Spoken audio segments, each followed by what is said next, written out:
Oke, terima kasih Pak Heri, terima kasih semuanya. Selamat malam, semangat pagi semuanya. Pagi. Semangat pagi ya. Oke, siap. Kita di sini tidak ada ceritanya malam ya. Walaupun kita sudah jam 9 malam, kita tetap pagi ya. Nggak ada cerita matahari terbenam di sini. Semangat harus penting sekali ya. Oke. Perkenalkan, nama saya Aking, saya asli dari Siantar ya, dari Sumatera Utara, dan sekarang saya berdomisili di Tangerang ya, di Jakarta di Tangerang. Oke, tadi sebelum presentasi ini diputarkan sebuah video motivasi ya, dan video ini menurut saya sangat bagus sekali ya. Jadi dalam video itu saya ingat banget ada kata-katanya, hanya ada 1% orang yang konsisten ya, hanya ada 1% orang yang konsisten misalnya bermain musik, maka mereka hanya 1% di dunia ini orang yang berhasil di musik. Ya, hanya ada 1% orang yang konsisten berolahraga, dan hanya ada 1% orang di dunia ini yang berhasil dalam bidang olahraga. Nah, sekarang ini apakah kita mau menjadi bagian dari 1% itu atau bagian dari 99% itu? Dan menurut saya, kebanyakan orang di luar sana itu pasti memilih yang 99% ya, maka lebih kebanyakan orang itu dengan bermindset yang biasa-biasa aja ya.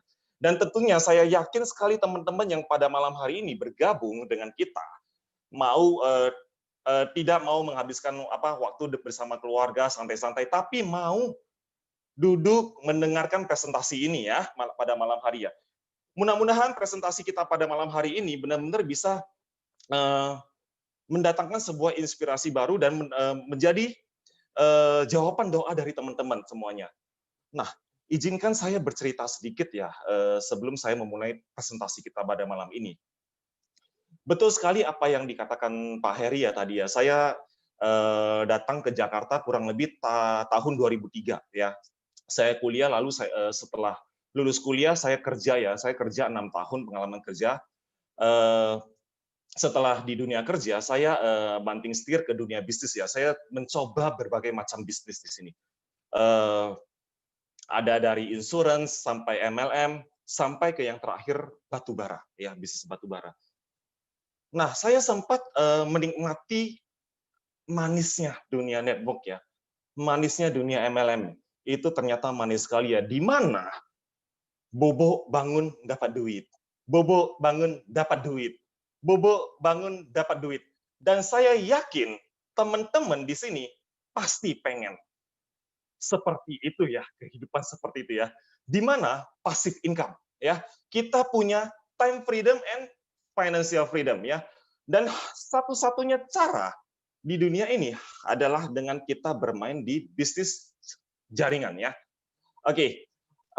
Jadi dalam dunia network saya cobain, saya waktu itu pernah lah beberapa kali jatuh bangun ya, saya sempat jatuh bangun juga, bukan berarti hidup saya mulus. Pernah di puncak kejayaan, pernah di lembah yang kelam, ya. Di lembah yang kelam istilahnya. Tapi waktu itu jujur saya sedikit jenuh ya dengan bisnis network, dan saya banting setir ke dunia batubara ya. Ke bisnis batubara saya nambang sendiri waktu itu, saya modal sendiri waktu itu. Dan ternyata hasilnya sangat luar biasa, teman-teman. Saya bangkrut habis-habisan. Luar biasa ya. Dari situ saya belajar. Ternyata bisnis dengan modal besar belum tentu untung besar ya. Belum tentu untung besar. Karena ada faktor resiko yang tidak pernah dikalkulasi ya. Saya waktu itu hanya memikirkan keuntungan. Wow, kalau jual satu tongkang dapat cuan berapa?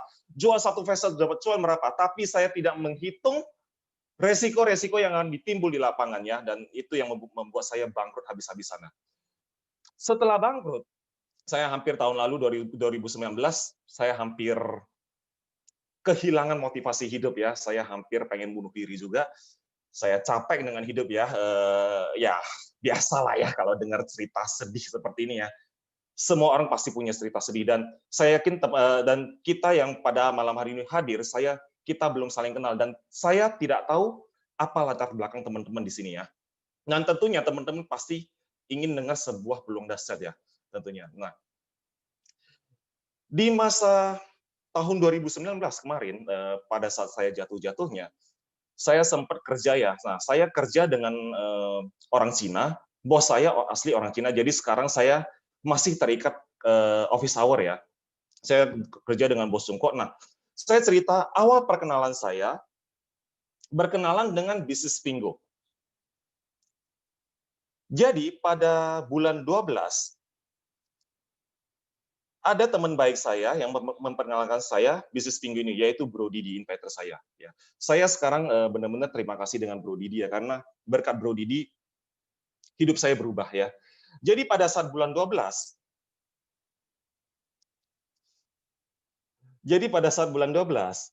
Bro Didi nawarin saya, King, ini ada Kang Tau bagus, modal hanya 700.000, bisa bikin tajir, kan? Pokoknya semua impian kita bisa tercapai di bisnis ini. Waktu itu saya tidak percaya. Saya sama sekali tidak percaya saya ini orang network ya. Saya berpikir dalam hati, ini mau pakai sistem apa? Binari kah? Tidak mungkin ya. Lu mau jalan berapa titik gitu kan? 3 titik, 7 titik, lu mau pairing berapa kali, mau pingpong berapa kali? Gak mungkin. Dengan hanya modal 700.000. Sekaya-kayanya paling berincome ya mentok-mentok 100 juta, dan itu pun udah luar biasa sekali. Income 100 juta ya. Dan itu luar biasa, udah amazing ya. Saya nggak percaya. Terus apakah menggunakan sistem binary? Bukan binary, sistem matahari. Apalagi ya kalau sistem matahari, lebih nggak mungkin lagi. Saya waktu itu tidak percaya, tapi Bro Didi sedikit maksa. Ya, sedikit maksa. Akhirnya saya join karena nilainya tidak terlalu tinggi ya. Modalnya kecil, hanya 700.000 ya. Saya join aja.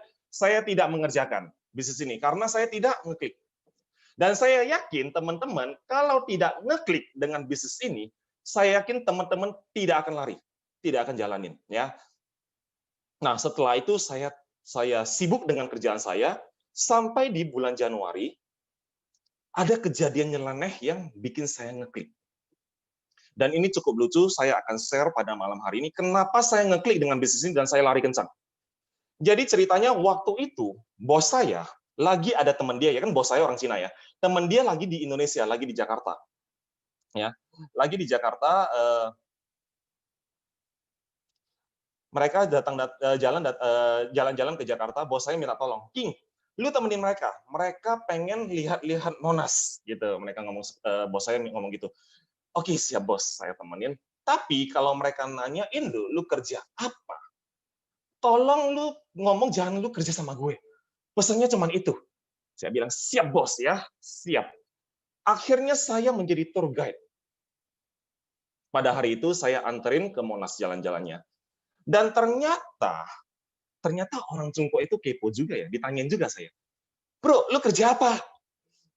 Nah, loh, saya belum nyiapin jawabannya, saya bingung mau ngomong apa. Apa ya, ngomong nganggur gak enak gitu kan. Takutnya dimintain duit gitu kan. Ngomong apa ya? Di saat itulah saya kepikiran Pinggo. Ya, saya kepikiran Pinggo. Oh ya, why not? Aku cerita Pinggo ke orang ini kan. Gua prospek juga lu gitu kan. Dan itulah pertama kali saya prospek Pinggo ke orang Cina. Ya, jadi teman-teman boleh menggunakan testimoni cerita saya ya, cerita ke teman-teman. Jadi saya cerita ke dia, wow, saya baru menjalankan sebuah platform e-commerce dengan sistem afiliasi marketing, dengan semangat ya, bla bla bla bla bla, wah, tapi akhirnya dipotong ya. Wah, dalam hati gue udah cerita semangat, dipotong sama dia kan. Bro, itu Alibaba, dia ngomong gitu, ya. Dia ngomong gitu. Saya nggak cerita Alibaba, saya cerita Pingo. Saya ngomong gitu. Enggak bro, itu Alibaba. Saya bilang, saya nggak cerita Alibaba, saya cerita Pingo gitu. Wah, akhirnya berdebat kita kan. Terakhir dia ngomong, bro, lu diem, lu dengerin gua ngomong ya. Sistem yang barusan Anda ceritakan itu adalah sistemnya Alibaba. Nah, disitulah gua ngeklik, gitu kan. Ngeklik tapi setengah gitu kan, kayak cuman ini gitu ya, nggak kedengaran kliknya itu. Saya tanya balik, apakah Alibaba besar sebesar hari ini menggunakan sistem yang sama?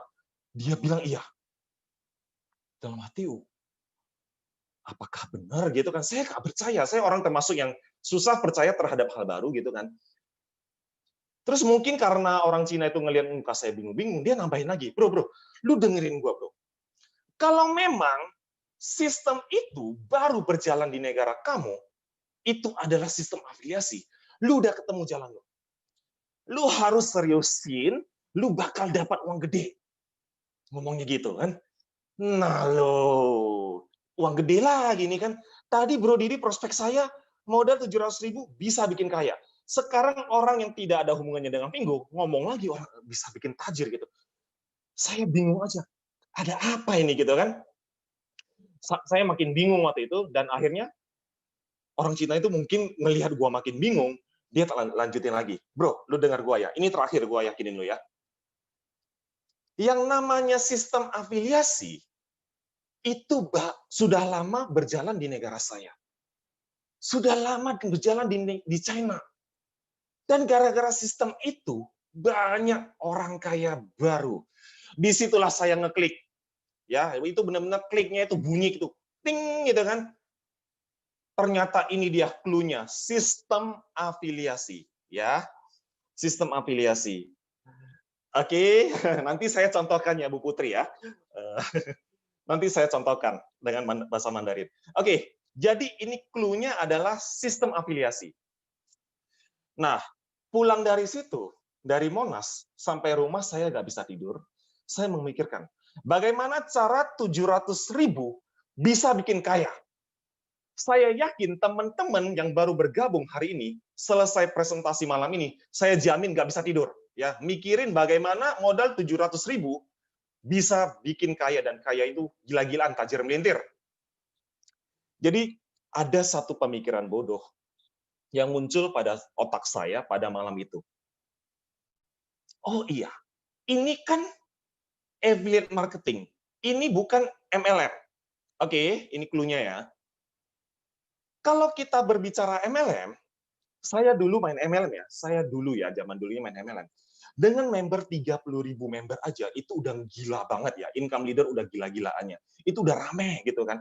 Nah, kalau kita berbicara aplikasi e-commerce, apps yang ada di App Store, yang ada di Google Play Store, kita berbicara jutaan download, puluhan juta, bahkan ratusan juta download. Nah, disinilah saya ngeklik banget. Saya malam itu berandai-andai. Andai saja saya sekarang ini adalah marketingnya Vingo nih, ya, saya memposisikan diri saya adalah marketingnya Vingo, saya adalah ownernya Vingo. Kalau saya berhasil mengembangkan Vingo di Indonesia, ambil market share 10% aja. Saya ngambil market share Indonesia tadi kan telah disebut 170 juta ya di awal ya. Saya ambil 150 juta deh. Ambil market share 10%. Berarti 15 juta deh, 15 juta download Vingo. Nah, saat ini sekarang sudah 200 ribuan download ya. Nah, saya ambil sampel 15 juta download Vingo. 1%-nya aja ada di tim saya dapat cuannya berapa? Oke, disitulah otak Cina gue bekerja keras ya. Saya hitung dengan simpel ya, hitung dengan simpel sekali. 150.000 orang ya ada di tim saya, nggak usah semuanya berbelanja, potong setengahnya berbelanja. 75.000 orang, semua pukul rata 1 bulan sekali beli baju. Satu piece baju dikasih komisi 1.000 perak aja. Itu pun udah dapat 75 juta. Oke, itu dengan hitungan yang paling minim yang saya hitung. 75 juta passive income tanpa perlu saya menawarkan produk, tanpa perlu saya stok barang, tanpa perlu saya ribet-ribet ke JNE, ke segala macam, tanpa perlu saya hire karyawan. Hanya sekali aja saya memperkenalkan Vingo ke teman saya, dan saya build sistem ini ke jaringan, dan jaringan itulah yang menjadi mesin uang bagi saya. Disitulah saya ngeklik ya. Besok harinya, saya telepon Bro Didi. Bro Didi, saya mau tahu sistemnya Vingo seperti apa. Saya mau tahu cara dapat duitnya seperti apa. Ketika ketemu, waktu itu saya ketemu ada Pak Amiruddin ya. Ada Pak Amiruddin, ada Bro Ari, ada Pak Didi juga ya di sana ya. Dan saya dengerin presentasi gak nyampe 10 menit, udah ngerti. Ternyata simple teman-teman, simple sekali plannya. Dan sekarang ini izinkan saya untuk men-sharingkan peluang bisnis yang sangat dahsyat ini, yang sudah mengubah hidup saya